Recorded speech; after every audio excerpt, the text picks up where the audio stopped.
Saludos. En este segundo podcast vamos a hablar sobre el método.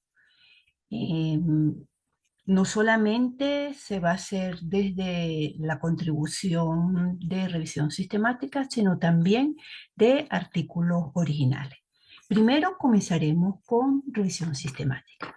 Como pueden observar, en este apartado debemos indicar tipo y diseño de la investigación. Igual como hacemos cuando estamos haciendo el informe de una investigación.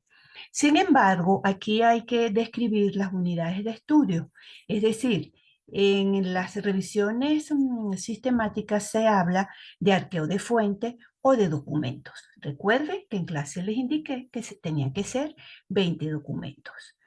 Igualmente hay que hacer una descripción muy detallada de cómo se hizo la búsqueda. Tienen tres alternativas de cómo pueden hacerlo. Uno de ellos a través del quórum, que es un método que en la plataforma aparece la información, sin embargo ninguno de ustedes trabajaron en función de eso, pero sí hay personas que trabajaron con el método Prisma. Dicho método te explica cómo haces tú la reducción para la selección de dichos documentos. Sin embargo, tiene un flujo, tiene una figura en el cual uno debe hacer las diferentes reducciones y debe presentarse esa figura cuando indicamos que la selección fue a través del método. También puede estar el que siempre hemos utilizado a través de los buscadores y de buscadores booleanos, en donde uno coloca una palabra clave entre paréntesis o entre corchetes o entre comillas para poder hacer dicha búsqueda. Ahora bien, ¿qué otra cosa también es importante que tenemos que colocar ahí? Es en relación con la identificación de esas 20 unidades de estudio seleccionadas.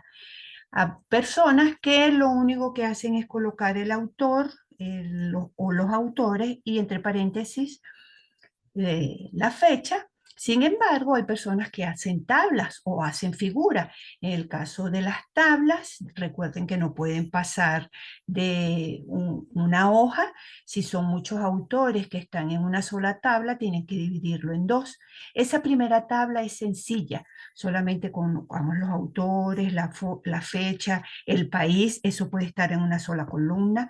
Se coloca el título del artículo de la investigación y en qué catálogo o cómo fue, dónde fue encontrado. Google Académico, Dialnet, Cielo, Scopus, etcétera. Entonces, fíjense, es una tabla bien sencillita. Si realmente tienen que hacer una división de dos tablas porque no les cabe en una sola, recuerden, cada tabla debe tener una descripción del contenido.